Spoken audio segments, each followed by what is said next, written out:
चला तर आज मी माझ्या भाच्याच्या लग्नाचा काही व्हिडिओ आणि पूर्ण हळदीपासून बांगडीपासून तर ते विदाईपर्यंत पूर्ण हा व्हिडिओ आज मी दाखवणार आहे. आणि भाच्याच्या लग्नामध्ये आम्ही खूप काही एन्जॉय केले, खूप मस्ती केली आणि खूप मजा केली. आणि हा माझ्या भाच्याचं लग्न होतं. तर बघा आता हे आपण लग्नाच्या आदल्या दिवशी म्हणजे मांडव्याच्या दिवशी आपण बांगड्याचा कार्यक्रम असतो. प्रत्येक लग्नामध्ये आपण काय बांगड्या हे सवासणीचं लेणं असतं, सौभाग्याचं लेणं असतं. म्हणून प्रत्येक सौभाग्यवती महिलांना आपण लग्नाच्या पहिल्या दिवशी म्हणजे मांडव्याच्या दिवशी हळदीच्या दिवशी आपण सगळ्या महिलांना बांगड्या भरत असतो. तर मांडव्याच्या खाली असं आपण सगळ्या महिलांना बांगड्या वगैरे भरत होतो. आमचे सगळे परिवारचे सगळे लोक जमले होते आणि खूप म्हणजे एकत्र आम्ही सगळे भेटलो होतो. तर इतकी मस्ती मजा केली की आम्ही सांगूच नका. एवढं मस्त वाटलं की किती वर्षानं आम्ही एकत्र सगळे मुली मुलं सगळे आम्ही एकत्र भेटलो. तर आता बांगड्या भरणं झाल्याच्या नंतर आता नवरदेवाला आळंक्या काढणाऱ्या निघतात ते. म्हणजे आळंक्या म्हणजे काय असतं ते त्या एरियामधल्या ज्या काही देवी असतात त्यांचं मान सन्मान करून त्यांची ओटी भरून मग आपण त्यांना मान सन्मान करून ओटी भरून यायचं असतं. म्हणजे प्रत्येक कार्य आपलं चांगलं व्हावं म्हणून आपल्याला ओटी भरायची. ओटी भरणं देवीची ओटी भरायची असते. त्या एरियामधल्या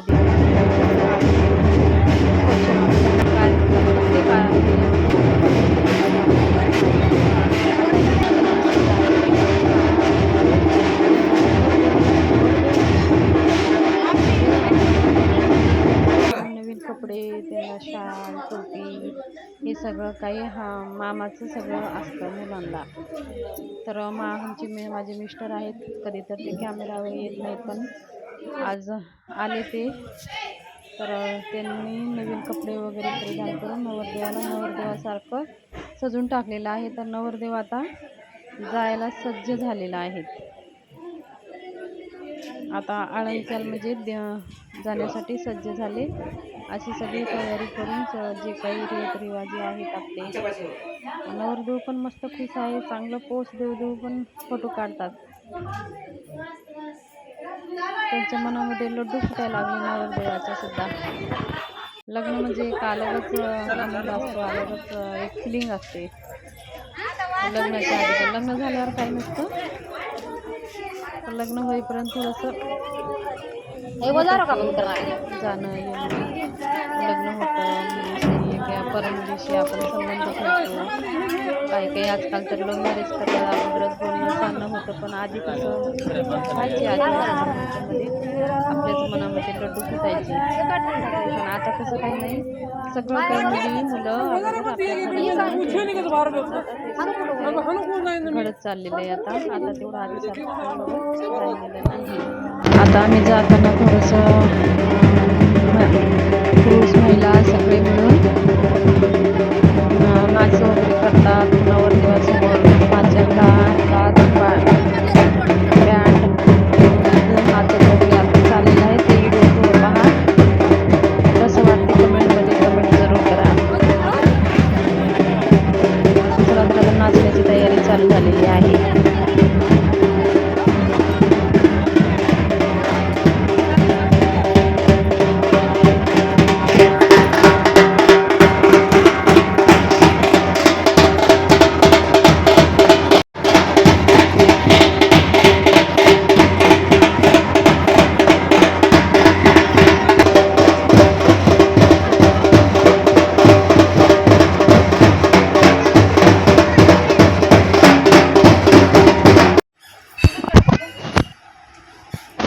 आता हळदीची तयारी होतीये.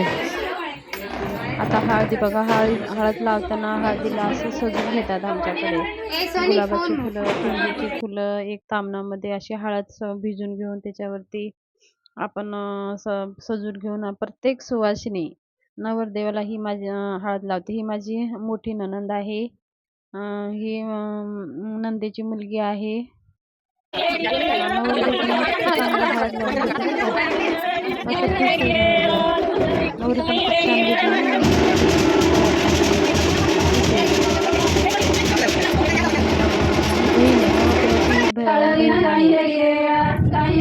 मावशी मामी काका डॉक्टर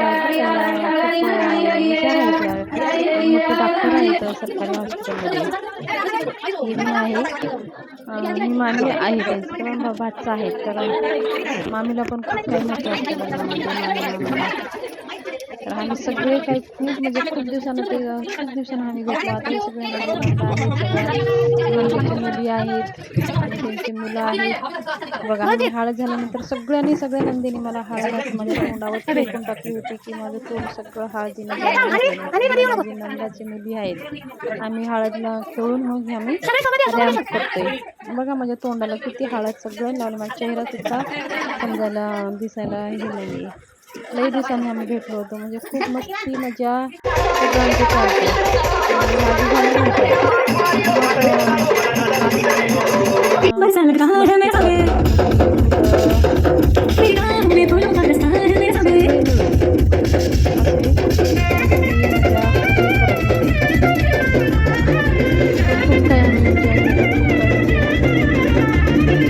छान वाटलं. लग्न म्हणजे अलगच आनंद असतो. तयारी करा, खर्च करा,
आता लग्नाच्या मंडपात आम्ही सगळे तयार होऊन लग्न लावण्यासाठी आलेलो आहोत.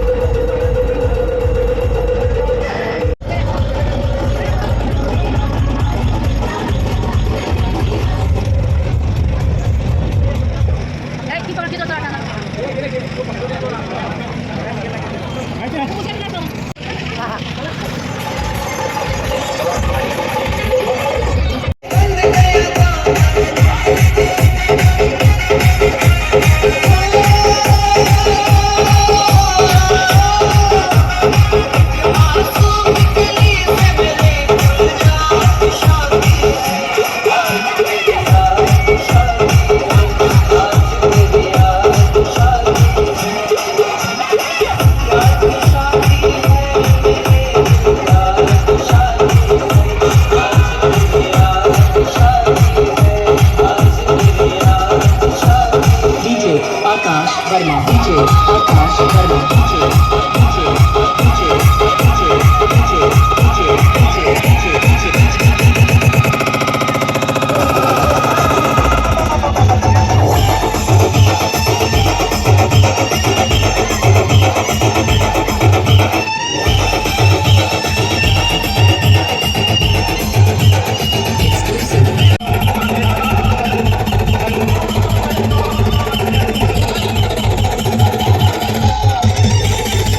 आता इथं नवरदेवाचे बूट चोरून घेतात त्यांच्या बहिणी. आता बूट द्यायला तयारच राहते. बघा तिथून इथं थांबवतात. काही काही ज्वेलरी दिल्याचं ते आधीच परंपरा आहे. पुढची रसम सुरू होती. चला तर मग आता पुढच्या रसमाकडे सगळीकडे पाहूया.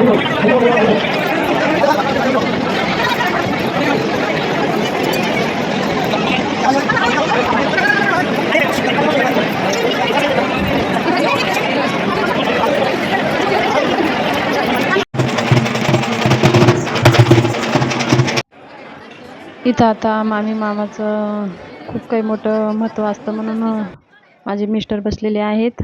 ब्राह्मण देवता त्यांचे कार्य करतात. मग आता हे झाल्यानंतर लग्न वगैरे सगळे झालेलं आहे. आता फेरा वगैरे झालेला आहे. आता विदाईची वेळ आलेली आहे. सगळ्यात मोठं दुःख म्हणजे ज्या वेळेस मुली लहानची मोठी आपल्या वडिलांच्या घरी राहते आणि मग ती घर सोडून जाते, त्यावेळेस तिच्या मनावर केवढं मोठं दुःखाचं डोंगर कोसळतं. त्यावेळेस किती दुःख होतं त्या मुलीला, त्या आईला, त्या बापाला आणि त्या भावाला. सगळ्यात म्हणजे ती मुलगी सगळं काही आपलं माया मोह सोडून एका परपुरुषाच्या सोबत दुसऱ्याच्या घरात राहायला जाते, त्याच्यासोबत जिंदगी जगण्यासाठी जाते. हे बघा भगवंताने किती एक अद्भुत एक लीला त्यांनी रचलेली आहे. लहानचं मोठं व्हावं, अर्ध जीवन आईवडिलांचं इथं काढावं आणि पुढचं जीवन दुसऱ्यांच्या घरी काढावं. चांगलं झाले तर चांगलंच. काही आजकालचे बघा कसं खूप काही प्रॉब्लेम असतात मुलींच्या जीवनामध्ये. ज्या मुली चांगले असतात परिवारचे त्यांचं खूप काही चांगलं असतं, पण काही काही कारणाने खूप काही आपल्या विचित्र घटनाही सुद्धा आपल्याला बघायला भेटतात. पण असं कोणाच्या जीवनात होऊ नये, सगळ्यांचं जीवन सुखी व्हावं. तर माझ्या बादशाचं परिवार खूप छान आहे. म्हणजे माझी नणंदच आहे, पण त्यांचं स्वभाव इतकं छान आहे की ती आई मुलींसारखंच तिला घरामध्ये वावरणार आहे आणि तिचं खूप भाग्य आहे की ते आमच्या असल्या संस्कारी परिवारामध्ये तिचं लग्न होतंय. तर असे परिवार सगळ्यांनाच भेटावं, असं जीवन सगळ्यांनाच भेटावं. सगळ्या मुलींना असेच पती, असंच परिवार, असे सासू सासरे, असली नंदा भेटावं, हेच आपण चरणी कामना करूया. आणि सगळ्यांना असाच परिवार भेटा, सगळ्या मुलींच्या जीवनामध्ये खुशाली व्हावं. नवीन जीवन जगण्यासाठी, नवीन जिंदगीची सुरुवात करण्यासाठी हा दिवस असतो. हा एक नवीनच सुरुवात आपल्या जीवनामध्ये होते. जसं आईवडिलांच्या पोटी आपण जन्मून मोठं होऊन आपलं सगळं अर्ध जीवन घालवतं, तर पुढचं जीवन घालण्यासाठी, नवीन जीवन घालण्यासाठी, नवीन आयुष्य जगण्यासाठी आपल्याला दुसऱ्यांच्या घरी, दुसऱ्यांच्या सगळं काही नवीन असतं तिथूनच सुरुवात करायची असते. तर मुलींच्या जीवनामध्ये असे दोन येतात, दोन जीवनं येतात. दोन जीवनाची सुरुवात करण्यासाठी दोन ऑप्शन येतात. म्हणजे एकदा आपण जन्म घेतो आणि लहानचं मोठं होतो, ज्यावेळेस आपल्याला लग्न होतं तेव्हासुद्धा नवीनच असतं. आपल्याला काहीच माहिती नसतं त्यांच्या परिवारातलं, त्यांच्या घरातल्या रीतिरिवाजी, त्यांचा स्वभाव कसा आहे, सगळं काही शिकायला आपल्याला खूप वेळ जातो. असंच जीवन आहे.